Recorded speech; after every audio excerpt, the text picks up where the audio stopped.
Bugun xonadoningizga asalli tort retsepti bilan tashrif buyurdim.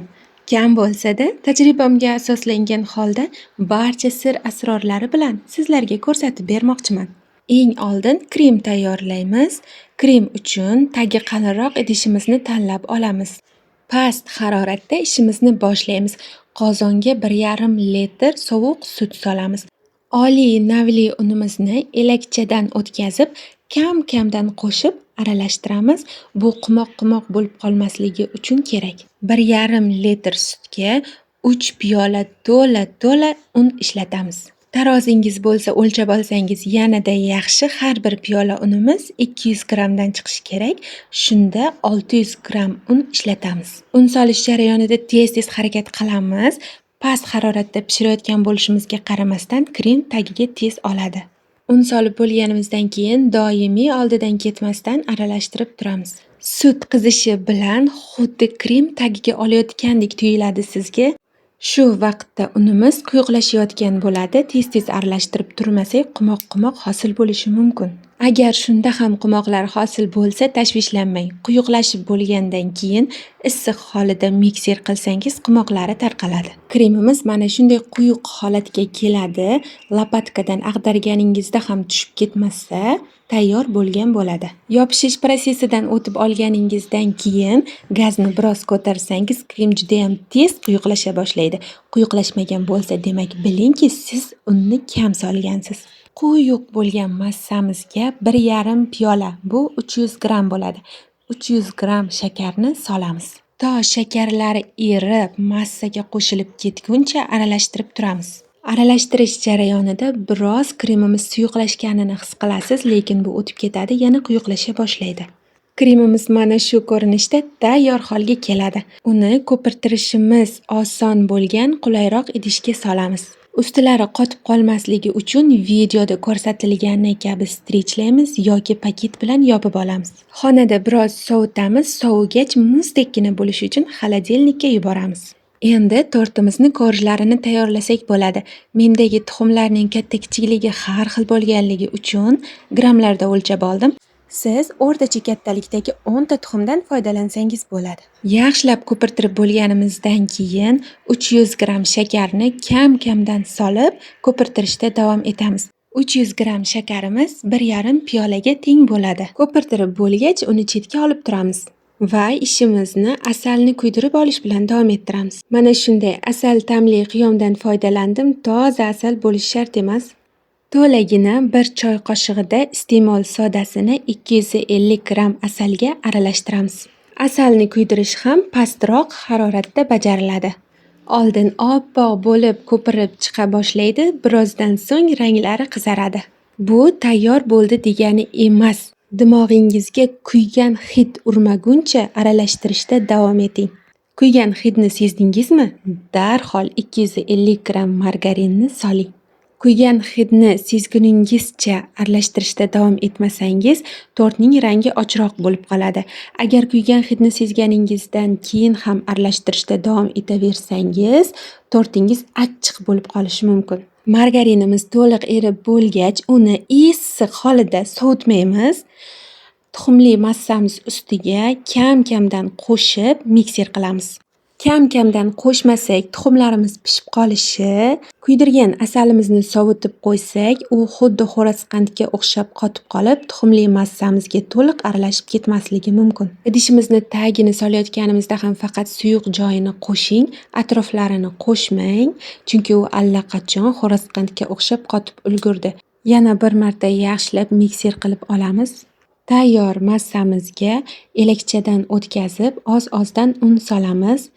Oz-ozdan un solib aralashtirsak, qumoq-qumoqlar hosil bo'lmaydi. Men 600 gramm un ishlatdim. Bu 3 piyola to'la unga to'g'ri keladi. Ikkinchi piyola unni solganingizda 1 choy qoshiq iste'mol sodasi hamda 2 choy qoshiq razrixitel solib yuboring. Razrixetelni solayotganingizda choy qoshiqni qo'rqmasdan to'ldirib solavering, uning hidi bo'lmaydi. Razrixetel korjlaringizni yaxshi ko'tarilib berishiga yordam beradi.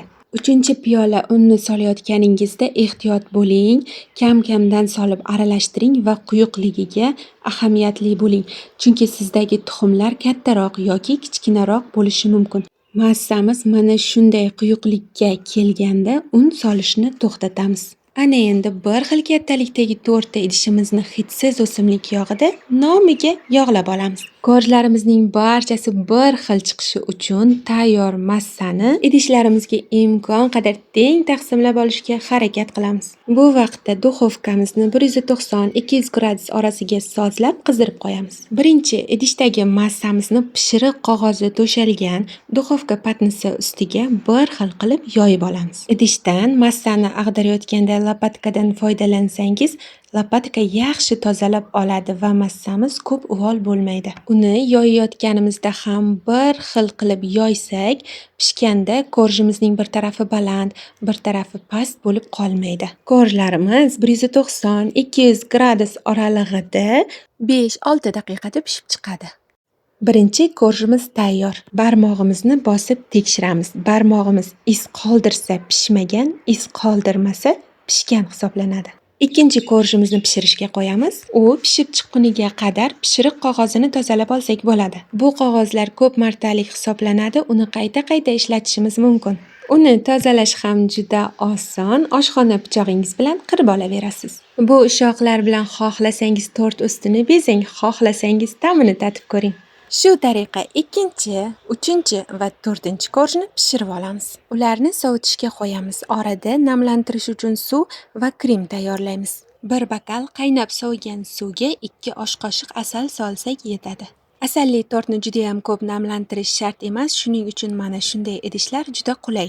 Krem tayyorlash uchun boshida xolodilnikka solib qo'ygan massamiz esingizdami? Uni olamiz va xona haroratida erib turgan 250 gram sariyog' solamiz. Kremdan yoqimli hid kelishini xohlasangiz, bir choy qoshig'ini to'ldirib vanilin solib yuboring. Krem holatiga kelguncha ko'pirtiramiz. Ko'pirtirish jarayonida mikserimiz biroz qiynalsa, demak bilingki, hammasi joyida. Shunday ko'rinishda bo'lsa tayyor hisoblanadi. Uni taglari bilan yaxshilab bitta aralashtirib yuborib ishlataveramiz. Korjlar orasiga kremlar teng taqsimlanishi uchun mana shunday 4 qismga ajratamiz. Bitta qismi kamroq bo'lishi kerak. Eng ustki qismida krem nomigagina surtiladi va nihoyat tortimizni yig'amiz. Sovib bo'lgan korjlarni atroflarini tekslab chiqamiz. Har bir bo'lagimiz bir xil kattalikka ega bo'lishi kerak. Birinchi kesib olgan korjimizga boshqa korjlarni o'lchab kesishda davom etamiz. Chetlaridan chiqqan bo'laklarni chopperda maydalab bezash uchun ishlatamiz. O'ta mayda qilish shart emas, biroz yirikroq bo'lsa chiroyli ko'rinadi. Biror patnisga yoki duxovka listingizning orqa qismiga korjlarni qo'yib, asalli suvimiz bilan namlantirib chiqamiz. O'ta ko'p sepmaymiz, lekin har bir qismiga tekkizishga harakat qilamiz. Oddiy tortlar kabi ko'p namlantirilmaydi, birozgina yetadi. Ustidan krem qo'yib tekslab olamiz. Birinchi korjimizni patnisga yopishib qolmasligi uchun o'ng holatida qo'yamiz. Namlantirilganda suv ustini yumshatib, biroz kremga aralashib ketadi. Keyingi korjlarimiz o'rtada qolganligi uchun teskari holatida taxlaymiz. Namlantirayotgan vaqtimizda ham aynan qayeriga suv tekkanligini aniq ko'ramiz teskari holatida. Qolganlarini ham xuddi shu ketma-ketlikda taxlab olamiz. Oxirgi korjimiz ham namlab olingach, ustki qismiga va atroflariga nomiga kremimizni surtib chiqamiz. Chopperda maydalab olingan urvoqlar ustiga sepib chiqiladi. Asalli tortni endi o'rganayotgan vaqtlarimda atroflarini bezatish men uchun juda ham qiyin ish bo'lgan. Har xil usullardan foydalanib ko'rganman va axir yo'lini topganman. Siz ham shu usuldan foydalanib ko'ring, juda oson bo'ladi. Atroflarini bezatib bo'lgach, uni xolodilligimizga kamida 2-3 soatga olib qo'yamiz. Ana undan keyin tortimizni ta'mini tatib ko'rsak, u boshqacha bo'ladi.